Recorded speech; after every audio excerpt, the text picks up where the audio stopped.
Okay, we were talking as we closed out about some of our old people, and one of the things that over the years, especially there at Pine Ridge, that I've become aware of, and I was sharing the experience at the school, those things. The Christian approach, and I'm using that term Christian as generic type thing, but our approach to much of our Indian work has been that you folks are lost pagan. Your beliefs, your practices are all wrong. You need to get rid of all of these, and you need to become Christian. I feel like that the early missionaries among Indian people really blew it bad.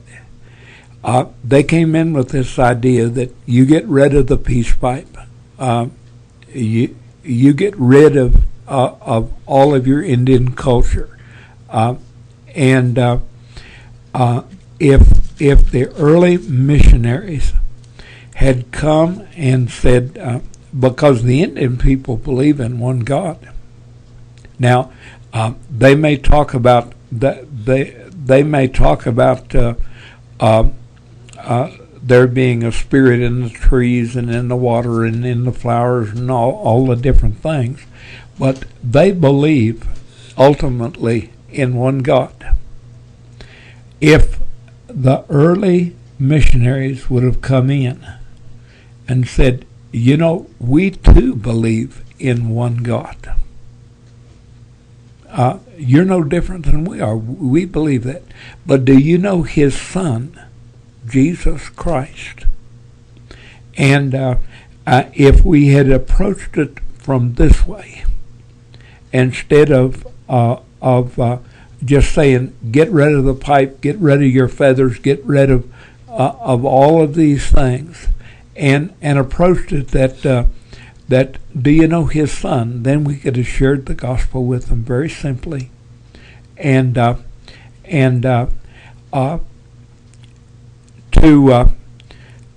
we had an individual a few years later than this that came into our fellowship. His name was Leroy Clifford, and now might be as good a time because what Leroy was a strong practicing Catholic. This is unusual on the reservation.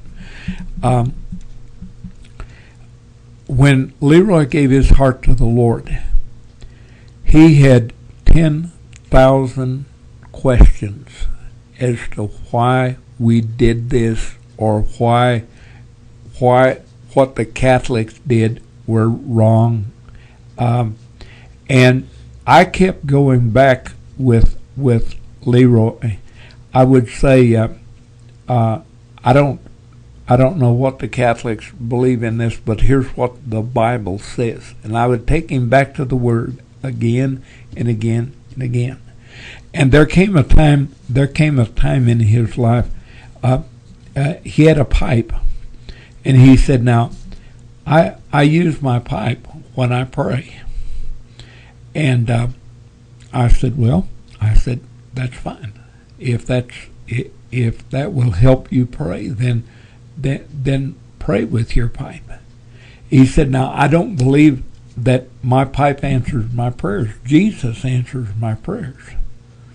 But," I said, if this is a method that will help you to get closer to the Lord, then, but the Bible says that we can go directly to Him without anything in between. But if you need that to get to Him, then you go ahead." Well, there came a time when we had a Bible study in his home, And after the Bible study was over, he said, "Preacher, stay for a little bit." And here he comes with his pipe and the bag and the stick, the tent, the tobacco in, and he said, "I want to give this to you because I don't need it anymore. I've come to the conviction that I don't need it." It used to hang up there on my wall, and you can almost see where the soot and stuff. There's an outline of it. Strange thing happened. Leroy become an Indian giver. Oh, and I say that with tongue in cheek, but Leroy was here last year, and he said, "Harold, I know I gave you my pipe, but," he said, "I'm trying to witness to old medicine men and old leaders of our people." And he said, "If you wouldn't mind, I would like to have that pipe back." Because he said, "I want to talk to them and say, this is where I used to be. But here's my Bible. This is where I am today." And so I gave him back his pipe and teased him about being an Indian giver, and we laughed about it. We're still, but if the early missionaries would have approached the people not from get rid of this, but this is what the Word says. The same thing happened to Leroy. He used to go to sweats, and a sweat is where they go into a little closed-in area, kind of like a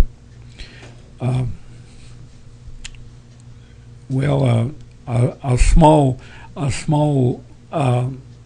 a wiki up like they used to have among the Kickapoos, but just a small enclosed, normally made out of willow poles and covered up with canvas or hides or whatever, and go in there and build a fire and take rocks and get that fire going.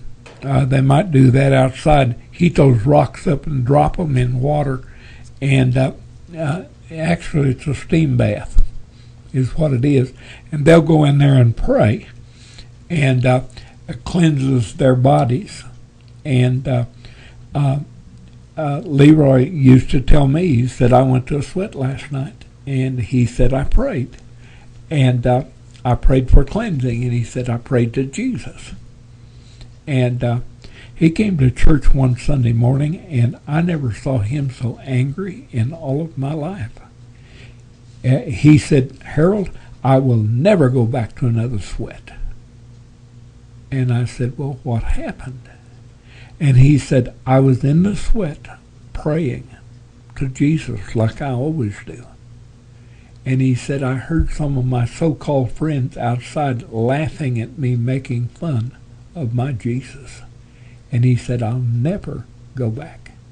Now, if I'd have told Leroy when he first started coming and talking to me, "Leroy, you're going to have to get rid of your pipe. You're going to have to quit going to sweats. You're going to have to start doing these other things," I'd have run into opposition, probably lost him. But instead, I took him where he was and showed him in the Word where the Lord wanted him to go. And he came there. And if the early missionaries would have made this approach to the Indian people, we could have reached the Indian people without any problems.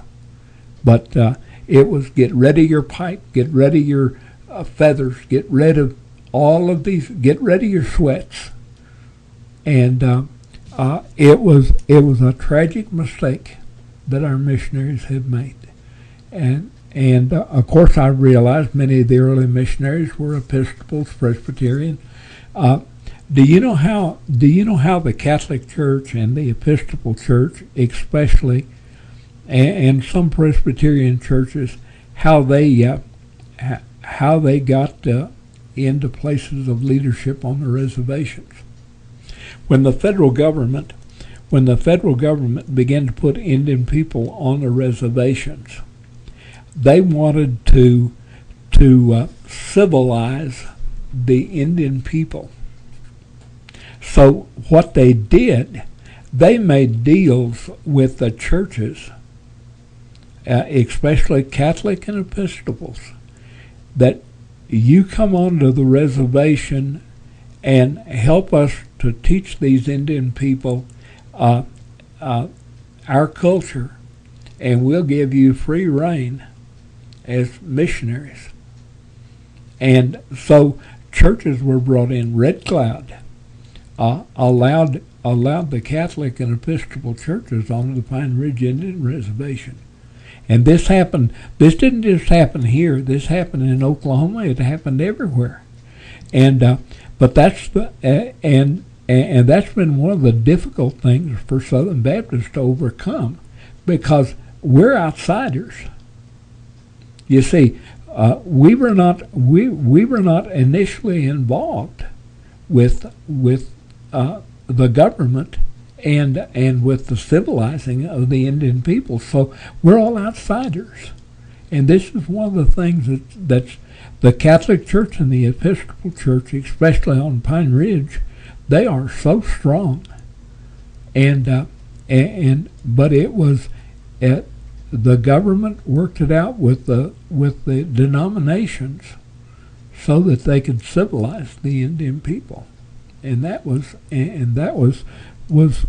what happened with it, the way it came about. Now,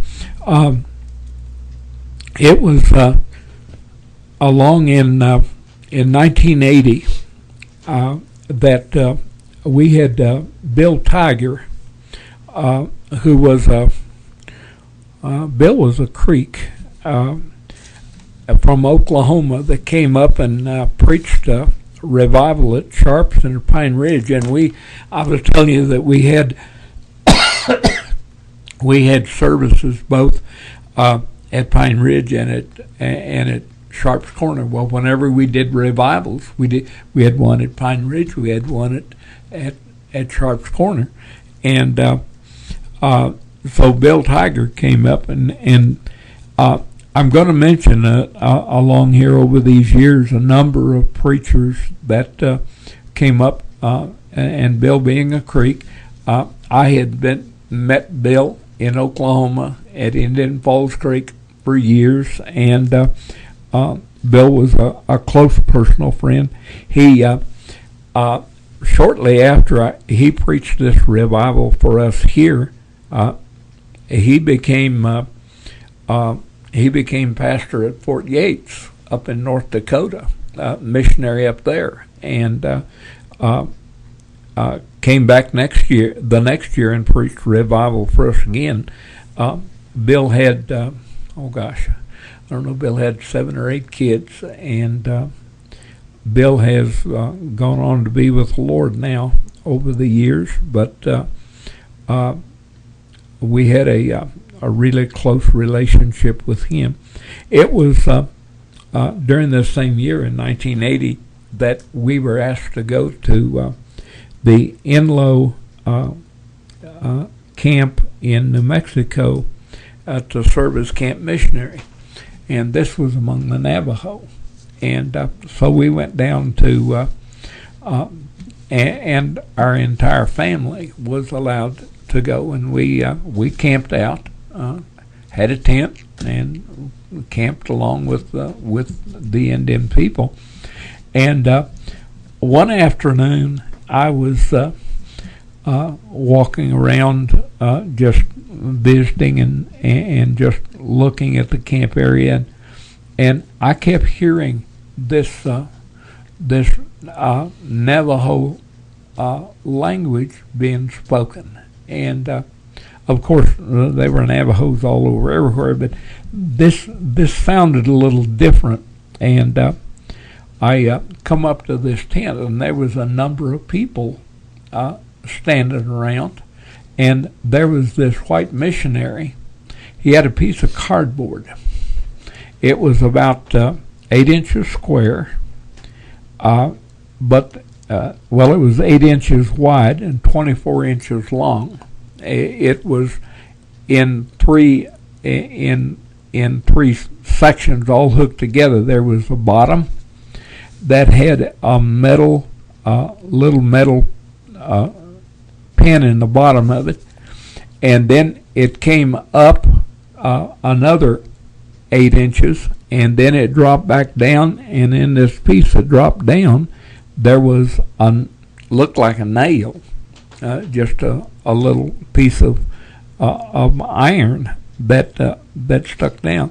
And this missionary had a record about 8 inches across that had a hole in it, and he was standing there with a pencil turning that, and as he turned it, this Navajo was speaking.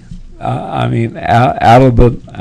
of the record, and so I sat there and I watched him and I listened to him, this missionary, as he was sharing this. And whenever the Navajos left, and I told him, I said, I'm really interested in this. I said, I'm from Pine Ridge, the Lakotas up there, and I said, I've never seen anything like this.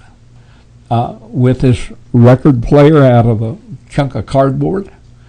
And I said, this is quite a tool. And he said, yeah. He said, I'm a Wycliffe translator. And he said, this is one of our ministries that we do, that we're able to go in and find a Navajo that is a Christian and get him to take a message, and eventually they came up to Pine Ridge. He was telling me, he said, what you have to do, he said, it's really a complicated procedure, because first of all, we have to have a Christian that we can trust,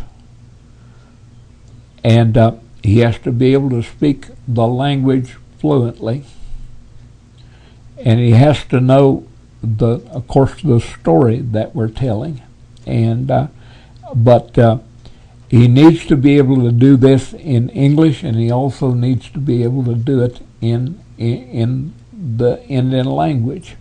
And I said, well, how hard would it be for you to make this in Lakota?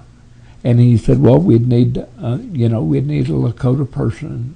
I said, I think I know someone. And there was a fellow at Pine Ridge, or at Porcupine, that was a Mennonite preacher who had a radio program.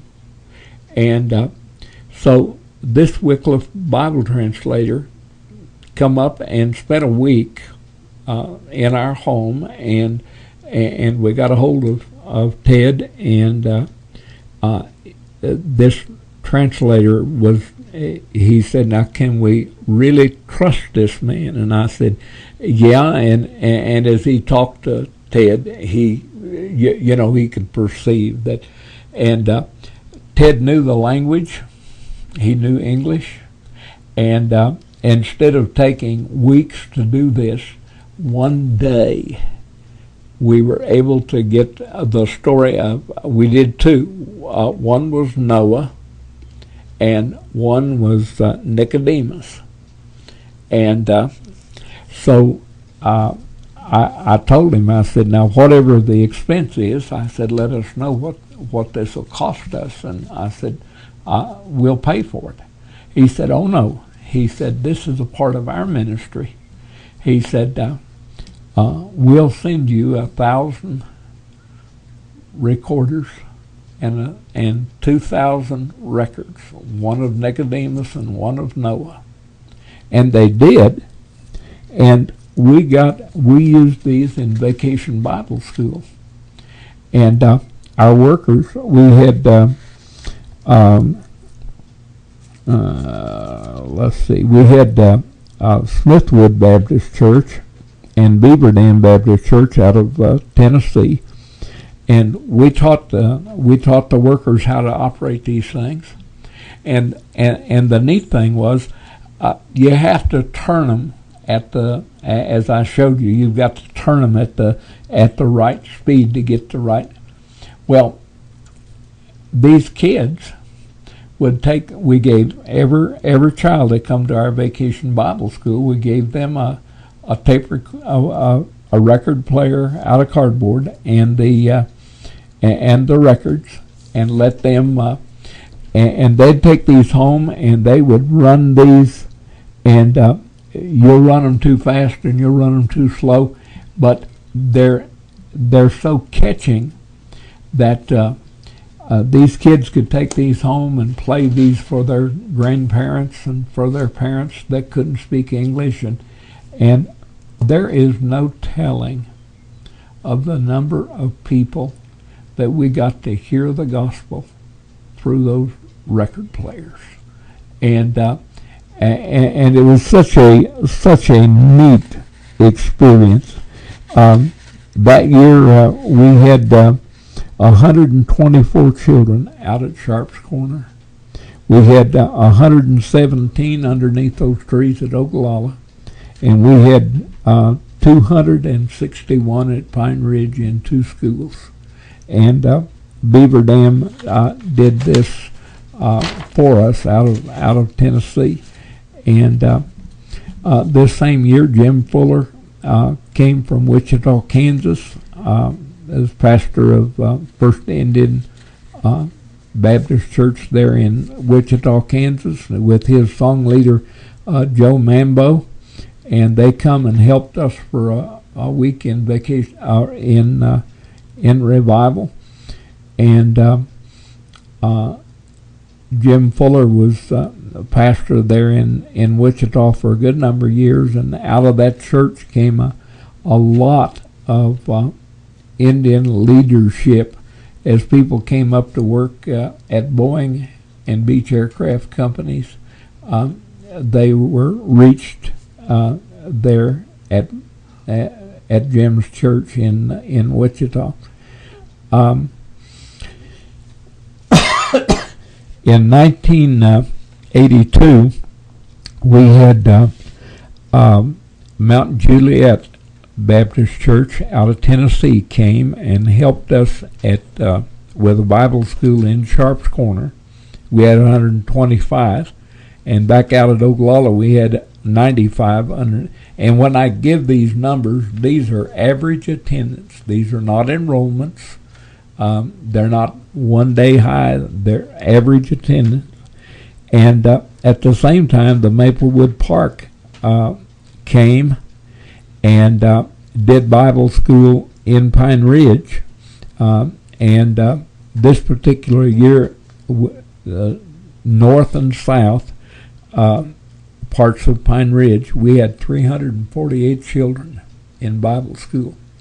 And what we would do, we divided the town right down 18 Highway, and that went through, and we would have the kids in the north part of town in the mornings and the south part of towns in the afternoons. And one of the things that we got started way back early in our Bible schools was I mentioned the Dillards that came and helped us, but they taught us how to do the cake decorating and this type of thing. They bought for us a snow cone machine, and we got to using snow cones as refreshments. And we used to advertise the only place you can get a snow cone on the Pine Ridge Indian Reservation is at a Baptist Vacation Bible School. And we didn't use cookies and we didn't use Kool-Aid, none of that. We just used snow cones. And Steve Simpson, my neighbor, best friend, with the fish hatchery up the creek here, got his eggs in a big styrofoam container about 20 or 24 inches square, 2 inches thick, and about I guess it was 20 inches square and probably 30 inches deep, and it was 2 inches thick. And he every time he got a bunch of eggs, they came in these containers, and because of disease and stuff, he did not want to keep these around, so I got them. And you could set this snow cone machine on top of this and grind ice down into it and fill this whole thing full of ice, and then put the lid on it and haul it out to Sharp's Corner or Oglala or wherever. And instead of buying ice, we would take gallon jugs and freeze them, and we'd have a whole ice chest full, a whole freezer full of these gallon jugs, and so it cost us nothing, virtually nothing. And these groups brought the syrup, so we had these Bible schools, and the neat thing was we had kids that from the north that would try to come in the afternoons to the south, and the workers got to saying, "Harold, how in the world are we going to tell these kids double up so they can get snow cones?" And I said, "It's easy." I said, "All you do is ask them to see their tongue. If they've had a grape snow cone in the morning, they're going to have a grape tongue in the afternoon." And so we just let's see your tongue. And but one of the things that really made these large numbers, when we talk about 348, and these kids in Pine Ridge are territorial, just like they are in other areas. And we picked up the majority of the kids. We run buses because for these kids to walk across from one housing area to another housing area, they were going across some kids' turf. And there was fights and there was problems, and so we run buses in these areas, and we split them up with a north and south thing, and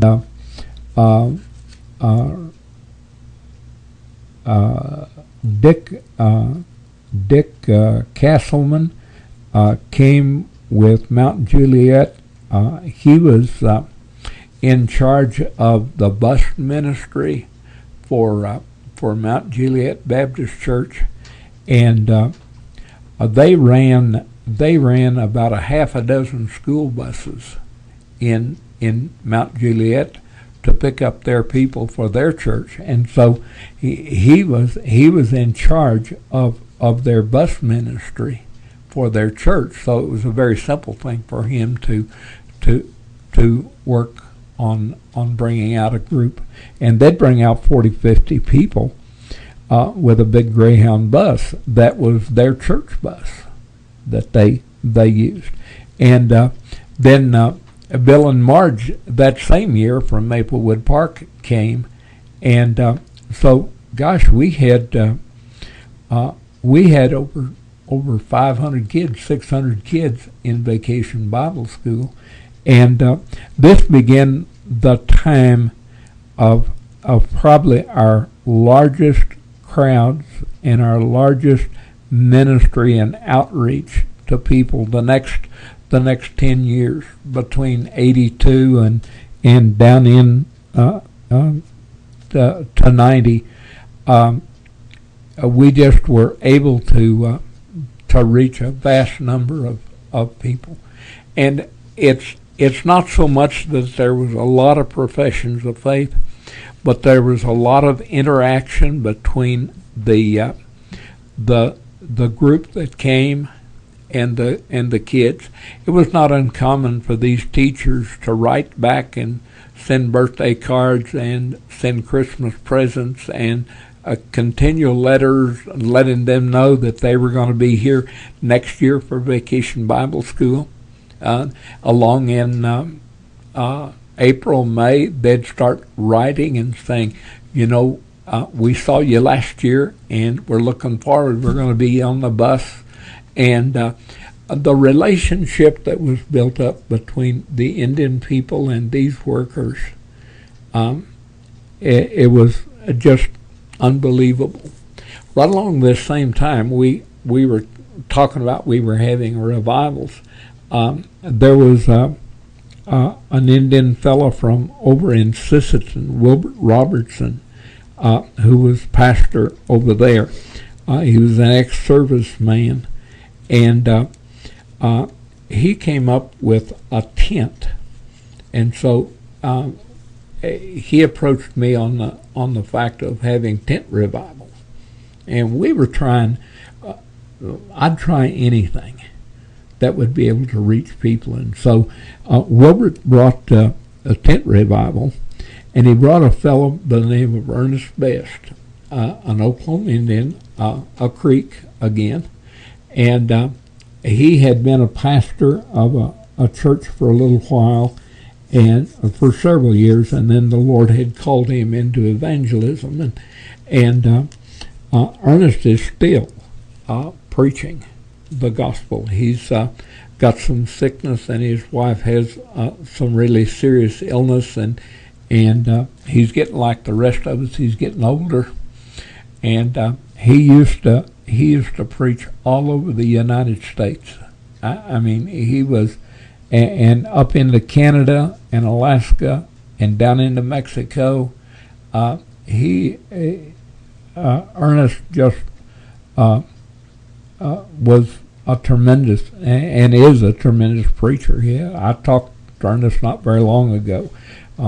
We were sharing together. But anyway, Wilbert brought the tent, and I'd never had any experience with tent revivals, and so Ernest came and preached, and Linda, Wilbert's daughter, brought her dummy. She was a ventriloquist, and here she is. She's 14 years old, and she's got Tommy Hawk is her little dummy, and boy, she's sharp with that thing, and so they shared a tent revival in Pine Ridge, and Linda was there, and Ernest, and we had a number of decisions and good crowds at this, and then it was during this year that my father passed away, and as a young man, he was only 72 years old, but this was a sad time for me, and yet Dad had it was neat. My father was not a Christian. During the years that I grew up, he never go to church. My mother was a Christian, but because Dad didn't go, she didn't go either. And when I surrendered to preach, my uncle Ralph, Dad's brother, had been a Baptist preacher and had gotten into some kind of a church split. Something happened, and he left the ministry, went into a blacksmith shop at Bloom, Kansas, and my dad worked for him for a while to learn the trade, and then he moved and set up his own shop.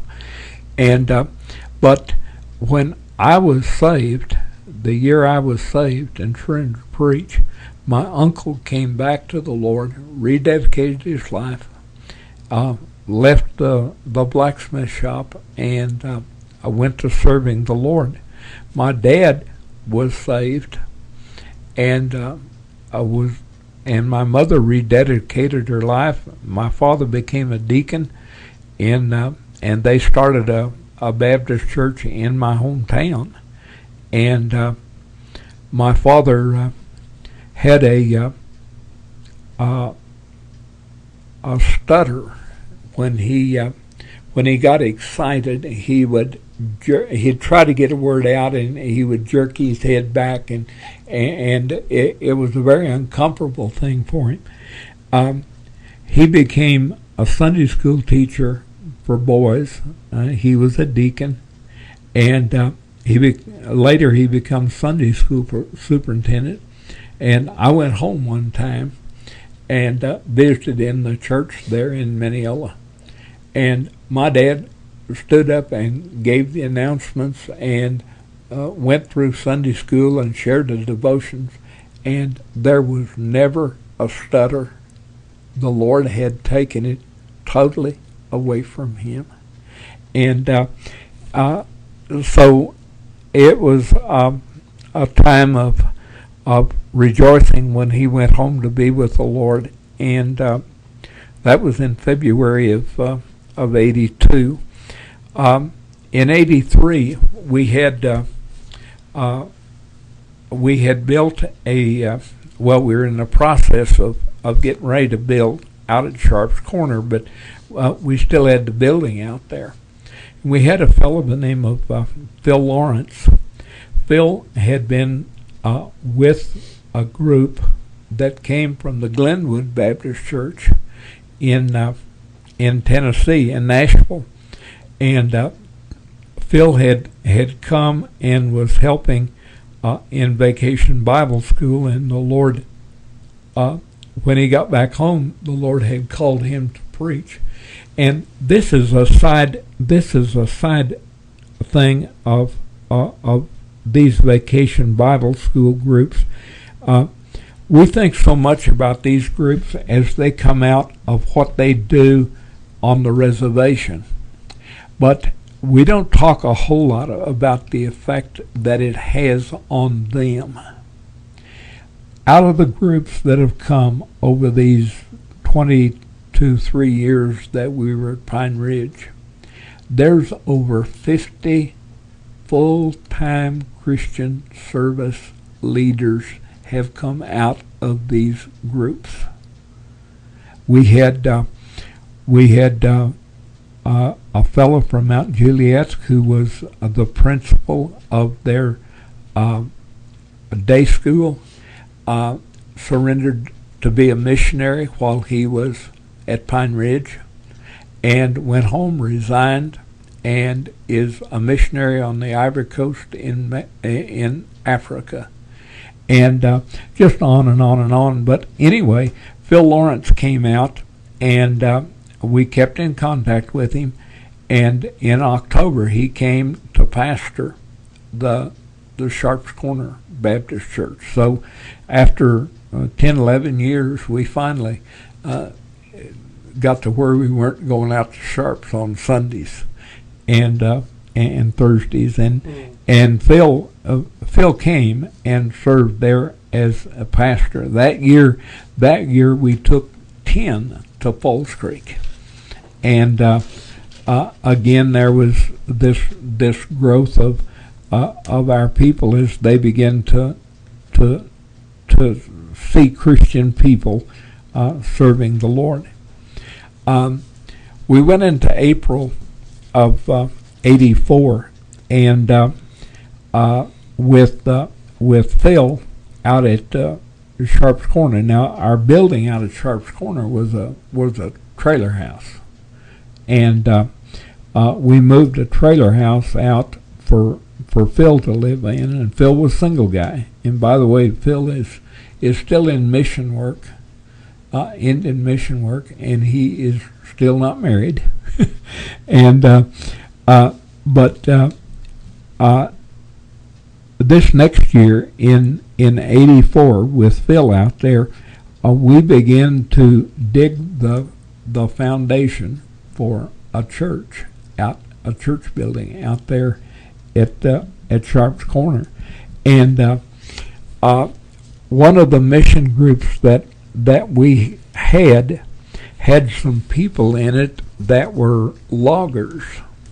I think they were from the Memphis area, but anyway, they were loggers and timber workers, and they gave to us all of the logs for the building at Sharp's Corner. Now, what they went out and different people in that church in Memphis that were tied in with this, they went out and cut the trees off of their own property, laid them out, and let them dry, and then they sawed them on three sides, flattened them on inside, top and bottom, left the outside rounded, and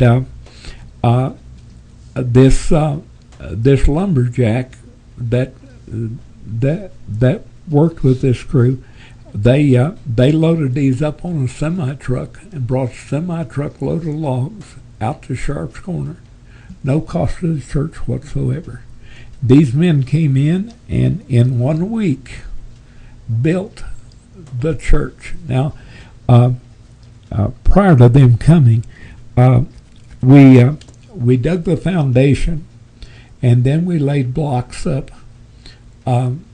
for a basement. Part of the blocks were part of the basement is ground level on the front, and then it's totally exposed on the outside, on the back side of it, or the east side.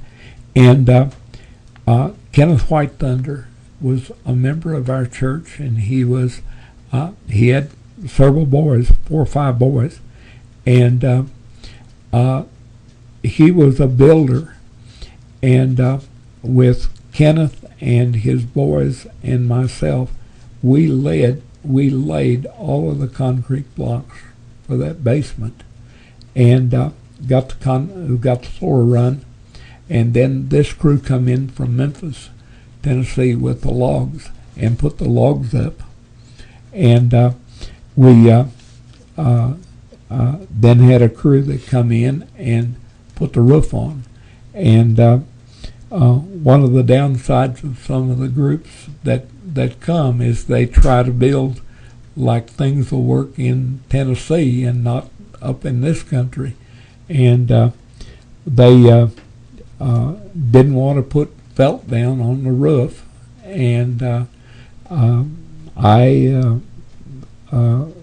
argued with them. I had the felt there, and they refused to put it in, and they got the roof on it, and just before they left, we got a 3-inch rain, and I went up in the roof and I stuck up about 15 nails through holes that I could see from the inside up, and we had to totally re-roof the roof of it. And then we worked for about a year in getting that done. When we dedicated it, that was kind of we had kind of a scary experience. Down in the basement, we had some metal poles for pillars, and there was 4 to 6 inches of 2x4s, 2x6s on top of these metal things, and the metal pillars had screw jacks on them to where you could turn them and tighten them up. So we got ready for our dedication service. We had over 200 people in that building, and in the middle of the dedication service, one of those props popped.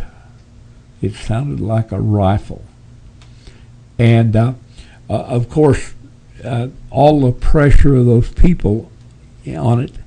And I want you to know, you never saw a church building empty so quick in all of your life. I mean, instantaneously, there was 200 people gone.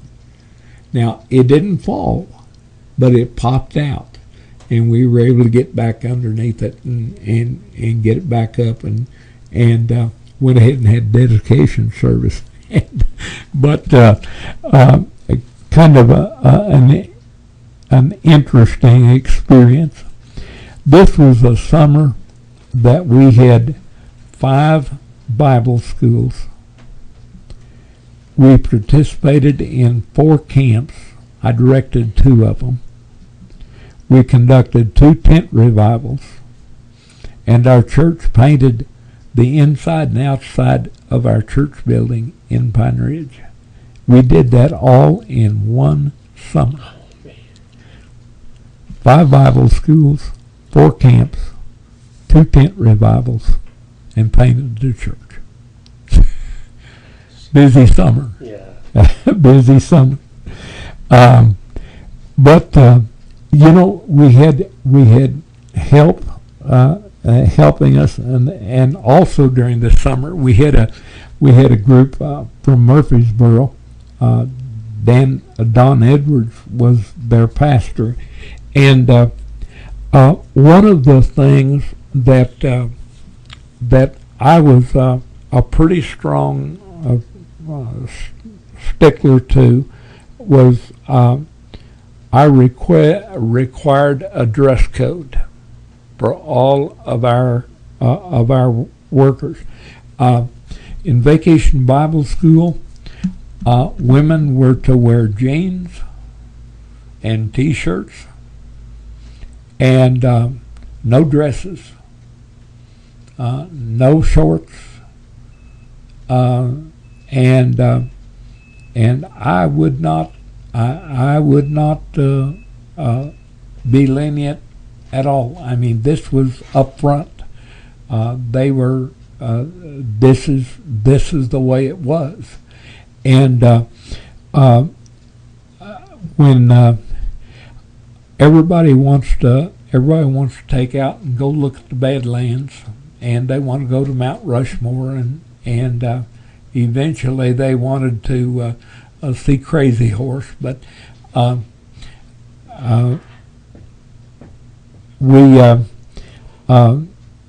but anyway, when one of the things that I was pretty careful about is there's a place up on Red Shirt Table where you can look out across the Badlands for about 65 miles, and but going down into the Badlands is a pretty dangerous thing because of the steep and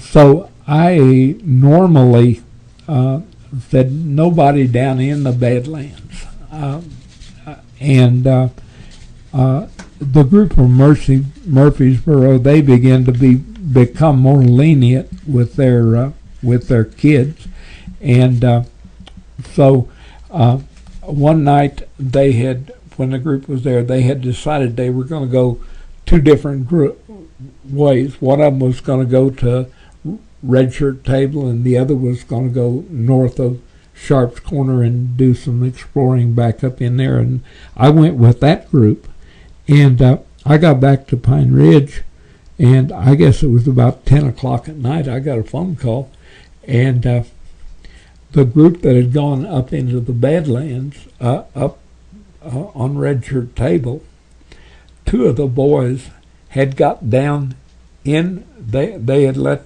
them go down in, and they had got down inside, and it had got dark on them, and they got lost. And so I got a hold of the police, and some of the workers, and we went out to Red Shirt Table, and we followed I made arrangements to meet a couple of the police officers in Ogallala, and they were going to go out. I followed these guys from Ogallala on a dirt road north to Red Shirt Table, 40 miles, at 90 miles an hour, following this police car. And we got up there, and the fellow that was with me knew where they had gone in, and everybody was talking about how we're going to get these kids out, how they're going to be able to see, and we got up there. These two police officers said, "We'll see you in a little bit," and with a flashlight they took down off the edge into the Badlands, and you could see the flashlight a mile away down in there, and keep going, and pretty soon we got they had left a radio up with us, and we got the word that they had found the two boys, and they got out of there. But at 2 o'clock in the morning, we got the two boys out of there, and I told Don, I said, Don, I said, this is the end of kids going down into the Badlands. I said, this is not going to be done again. And I got tickled. These boys, when they come up, of course, they were heroes in a way, you know, and they, one of them got to saying, he said, you know, this one of these police officers down there, he said he told us a story. He said he told us a story about these white guys from back east that come down and got themselves lost in the bottom of the Badlands, and nobody can find them, but boy, it took some Ogallala Sioux, they could find them. And I told the guys, I said, they were making fun of you guys, and that it didn't even register with them.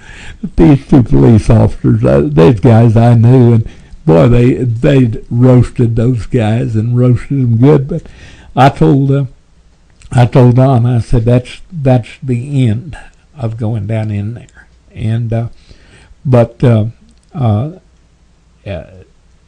there was no expense for it. I mean, the police officer did not charge us anything. I mean, it was one of those experiences I just as soon not have, and didn't have again.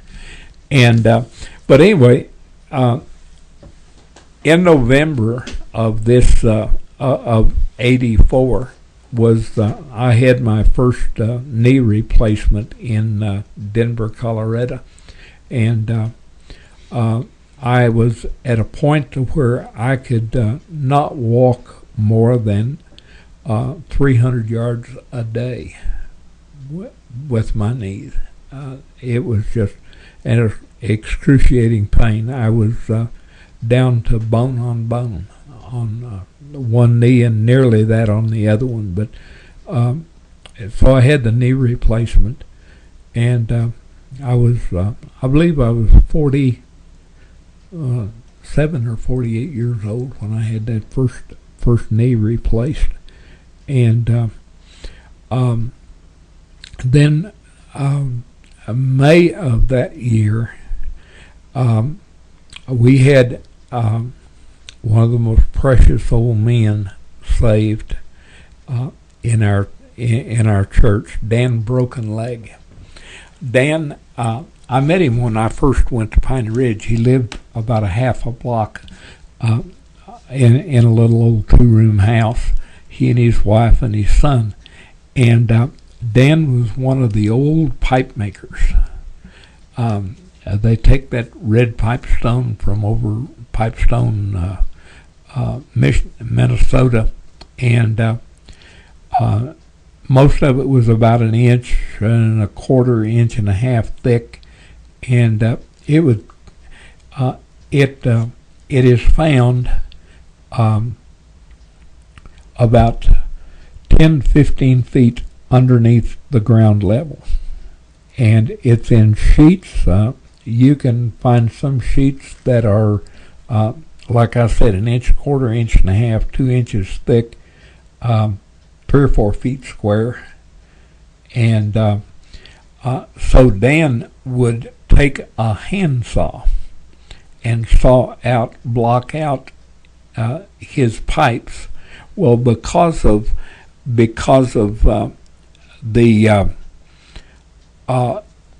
of running a pipe stem, running one way, and the bowl of the pipe running up at a 45-degree angle to it, you wasted a lot of the pipe stone if you tried to make two pipes and lay them on top of each other. You know, you was going to waste a lot of the stone, and so I got to watching Dan, and he became a very close friend of mine. And I told him, I said, Dan, why don't you let me cut that pipestone with some of my power tools? And I had a masoned saw blade for my skill saw, and so I showed him what I could do and how we could work those out, and not only could I run it with the skill saw, but then when it got in close, I had a saber saw, and we could use that saber saw, and I could get twice as many pipes out of a piece of stone as he could have got. And so it got, from that time forth, it got to where that I sawed all of his pipestone for him, and then he'd go ahead and make pipes. And I asked him, I said, Dan, I said, one of these days I'd like for you to teach me how to make a pipe. So I had made a pipe. I had cut out a piece of pipestone for him that the entire stem was a length of stone, probably 18, 19 inches long, and then it had a bowl about 3 inches, 4 inches on it. And I had cut out several of these, and he said, okay, he said, I'll teach you. He said, make me a pipe. And he gave me that stone. And he said, I want you to inlay some pearl in it. And I saw it immediately as a challenge, you know. And I had watched him, and he would take a wood rasp and file those off, make them round, and drill holes in them, and all of this. And so I took that piece of pipestone and I put it underneath my TV in my living room, and he'd come over to visit me, and it laid over there for a year. And he said, I see you're not doing anything on the pipe. And I said, oh yeah. I said, I've been working on it. And he said, well, don't look like it. And I said, I'm thinking about it. and but anyway, this went on, and I finally I got the pipe made, and I went to a camp back in South Carolina, I think, and was going to be there for a couple of weeks. So I took the pipestone with me, and I worked on it while I was back there, and I found some of the I don't know whether you've ever seen the angels or the little pieces inside of sand dollars. Mm-hmm. Well, I took those and I inlaid those in the pipe, in the bowl of the pipe, and I brought it back and showed it to Dan, and he was thrilled to death with how it, and I gave it to him. He said, no, he said, that's yours.